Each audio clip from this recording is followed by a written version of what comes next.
Good afternoon, class. We're going to start. Now I'm going to do Chapter 10, which is mandatory minimum staffing ratios.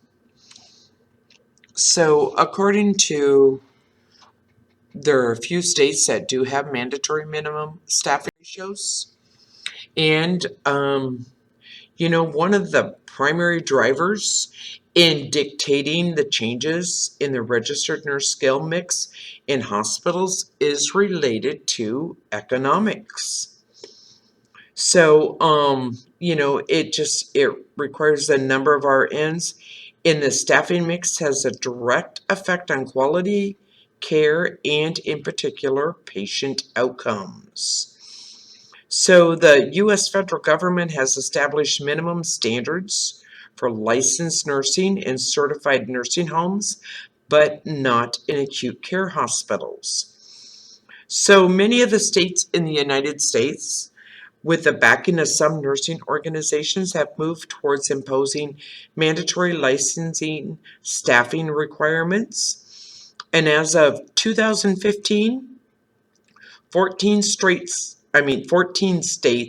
have addressed nurse staffing in hospitals in law regulations, and they are California, Connecticut, Illinois, Massachusetts, Minnesota, Nevada, New Jersey, New York, Ohio, Oregon, Rhode Island, Texas, Vermont, and Washington.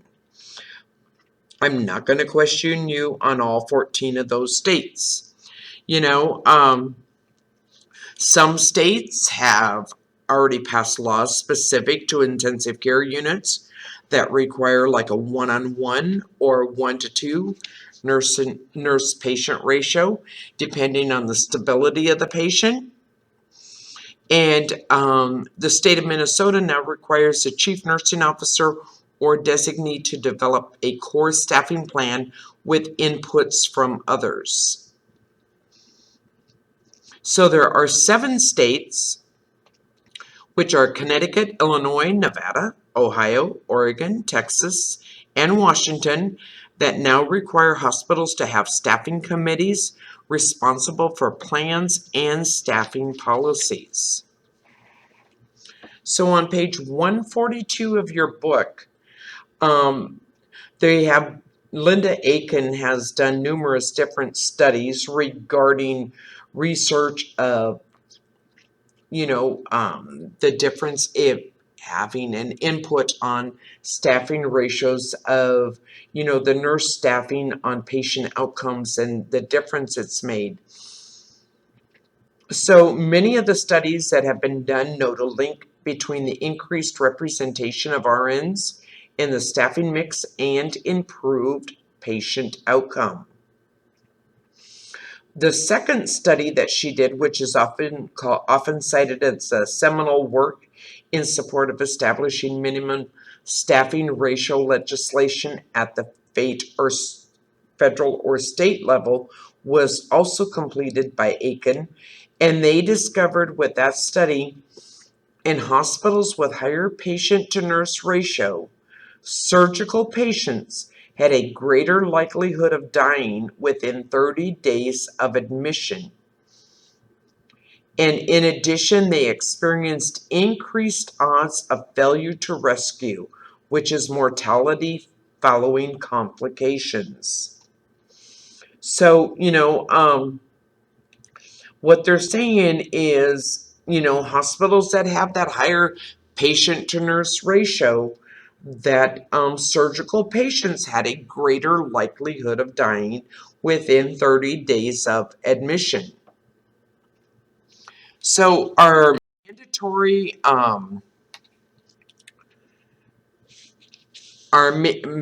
minimum staffing ratios needed throughout the United States. Some organizations will argue, yes, it is. Some organizations say, no, it's not.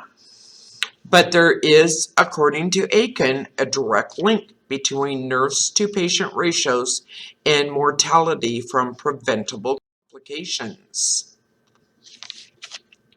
So, the proponents of the mandated staffing ratios argue that minimum staffing ratios are absolutely essential to ensure that staffing is adequate to promote patient safety and to achieve desired patient outcomes. They also suggest that the use of standardized ratios provides a more consistent approach than acuity-based staffing, where critics suggest that the overall cost of care would increase exponentially if mandatory ratios were imposed nationally. So mandatory ratios, the thing about mandatory ratios though is it can ignore the education, experience, and skill level of the individual nurse. So fixed ratios they improperly assume that all nurses share the same skill sets and are simply interchangeable. So, which is not true. I mean, because every nurse does not share the same skill set. So, that's where some organizations or hospital associations disagree with having, the fixed or mandatory rate. So, question: few states have enacted staffing laws. True or false? False. There's only 14 states as of 2017 that have. This is the mandatory minimum staffing ratios needed. Evidence of benefits mixed is contradictory, doesn't account for education, experience, and skill level. The risk of actual decline in staffing because it's used as a ceiling or absolute criteria without accounting for patient acuity or the skill level mix. Cost can be a major deterrent, and mandating for specific staffing ratios and current shortages leads to reduction in hospital services.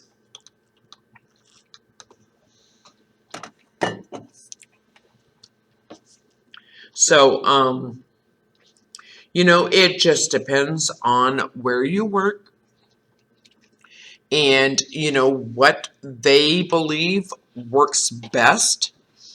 I know when I was in A&M, we used to base our staffing for the unit based on the acuity of the patients. They were rated a 1, 2, or a 3. A 3 required a lot more nursing time than a 1. So if you had more 3s on the floor, then you requested more nurses. So it just depended on the acuity of the patient. So the only hard part about that was sometimes those high acuity patients some of them were all based at one end of the unit. So, when they would do assignments, they would just do, okay, this nurse is going to have room 1, 2, 3, 4, 5, 6. Well, all those rooms might be high acuity patients. So you really have to stop and think of, is it beneficial to staff that way? Or sometimes you would have to give a nurse room 1, 2, and room 30, which was across the hall. So it just depended on the type of patients and where they were roomed within the unit as to how well it worked. California was the first state to implement mandatory minimum staffing ratios. And what they did is a maximum number of RNs, a maximum number of patients an RN could be assigned to care for under any circumstances.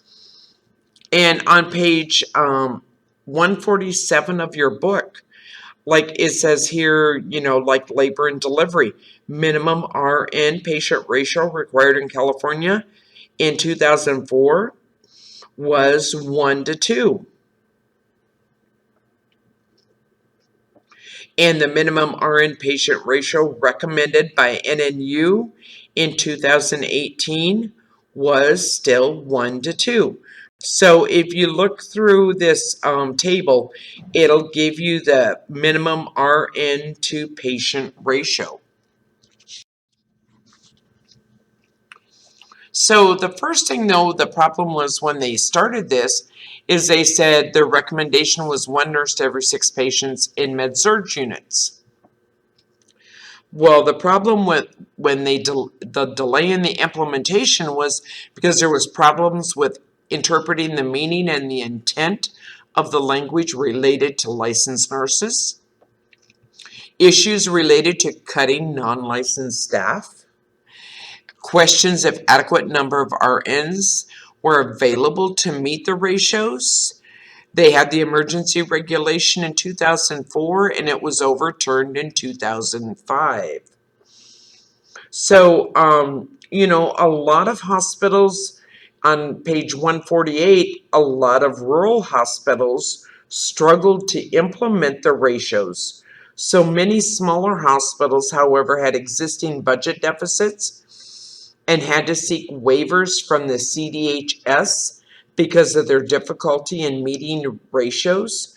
Waivers were allowed. However, the hospitals had to be rural and meet very strict conditions. So remember, they had to be rural hospitals and meet very strict conditions. And the ruling, another ruling, the at all times clause on page 149, they, questioned that whether that racial coverage was at all times. And a ruling by the CDHS blindsided many hospitals in its strict interpretation that ratios had to be maintained at all times, including breaks and lunches. So what this did is this meant that hospitals had to hire more staff or additional rotating staff to fill in for nurses when they leave the bedside for short periods, such as for their breaks or lunch, or transporting patients, or they were faced with being non-compliant. So, the implementation of minimum nurse to patient ratios did reduce the number of patients per licensed nurse and increase the number of worked nursing hours per patient days in the hospital. But what we have to remember is that California's experience with the minimum nurse staffing legislation may not be generalized to states considered similar policies in a very different hospital market.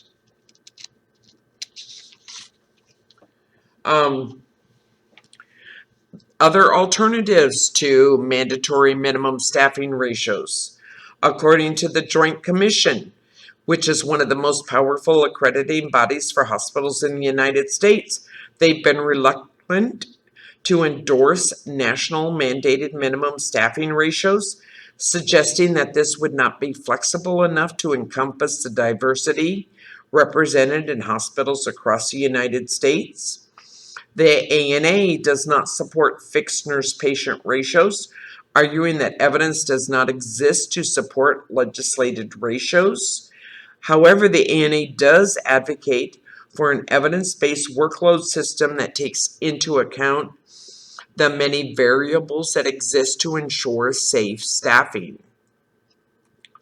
And they argue that this type of approach better accommodates changes in patients' needs, available technology, and the preparation and experience of staff. So, the one thing about mandatory minimum staffing ratios, like I said, the state of California does have that in place. But does it always work the way they want it to work? Sometimes it does, sometimes not. Because the thing of it is like I say, if it's not based on acuity and you don't take into consideration the skill level of the nurses that are working the floor, it may not be to their advantage, or it may be to their advantage. It just depends. A lot of it depends on the skill mix of the nurses that are on the floor. So, like I said, California does have that at all times clause, and that does include breaks and lunches. So question, California implemented mandatory minimum staffing ratios fairly quickly. False. There were a lot of delays before they actually implemented mandatory minimum staffing ratios. So this is just a different prototype, California prototype, improvement in RN staffing and patient outcomes, reduction in the number of patients licensed per nurse, increase in the number of worked nursing hours, no significant impact on measures of nursing quality and patient safety indicators, no increase in adverse outcomes despite increasing patient acuity, lower risk-adjusted mortality, and that was Atkin in 2010, and no improvement in quality of care. So, did it improve, improvement in the RN staffing and patient outcome? Some say it does, some say it doesn't. Like I said, there are minimum standards for licensed nursing in certified nursing homes, but not in acute care hospitals. Several states have attempted, different similar initiatives to California, but none has been enacted. And I already talked about the Joint Commission and the ANA and what their point was. So, question, is the ANA supports legislation for fixed nurse to patient ratios? No, because according to the ANA, they do advocate for a workload system that takes into account many variables that exist to ensure safe staffing. And, so it'd be interesting to hear what you guys think about, whether there should be a mandatory minimum staffing ratio or not, but we'll save that for a day that we may be face to face and discuss this. Because of right now, I'm not going to really know unless you send me an email of what your viewpoint is on mandatory minimum staffing ratios. Just a quick reminder, you guys do have a quiz next Monday. Over chapters 5, 6, 10, and 19. That is going to be, if I remember correctly, I don't remember how many questions it was.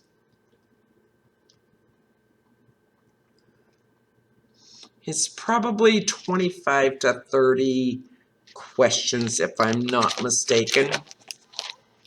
Remember, use your study guides. Look at your study guides, review those, fill them out. You can use your study guides to take your quiz. You can use your book to take your quiz. Most of your questions that you are going to see on this quiz, you have probably seen them in your homework.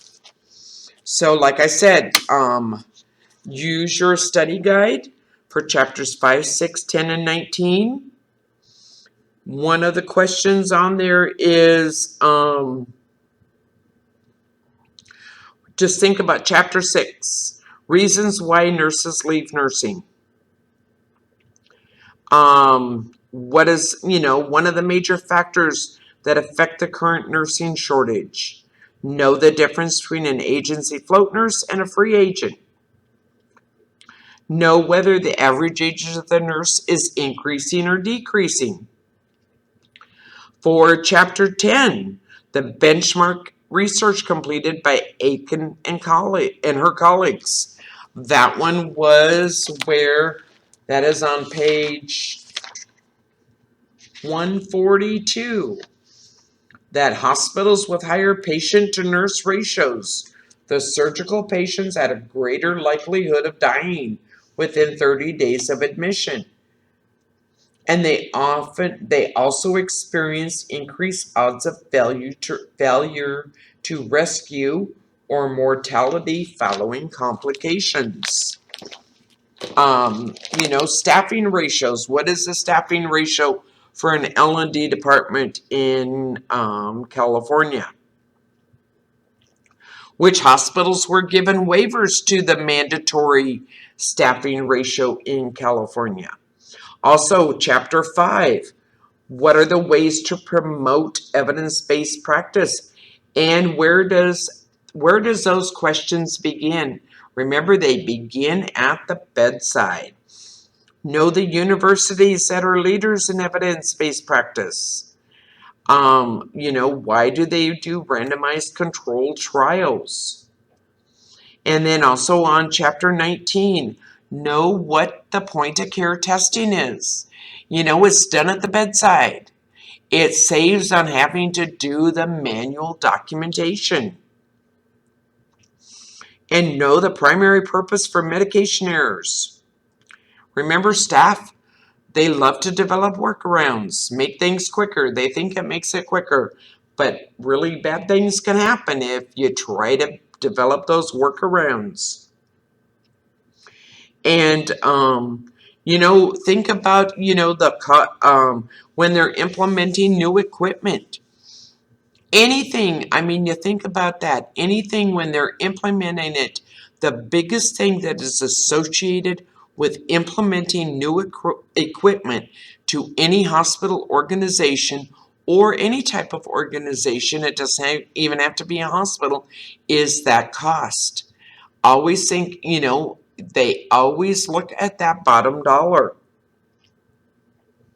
And then also know the leapfrog standard for computer order entry for providers. That is in a box. Can't remember what page it's on, but it's in Chapter 19 in a box on the bottom right towards the end of the chapter. So fill in your study guide. Use your study guide to take this quiz. Like I said, I will open this quiz on Monday at 10 a.m. and I will leave this quiz open until 8 p.m. So if you have any questions on your study guide, shoot me a quick email and I'll get back to you as quick as I can. And you guys have a good weekend and have a good rest of the week. And remember, read your material and study your information. Bye.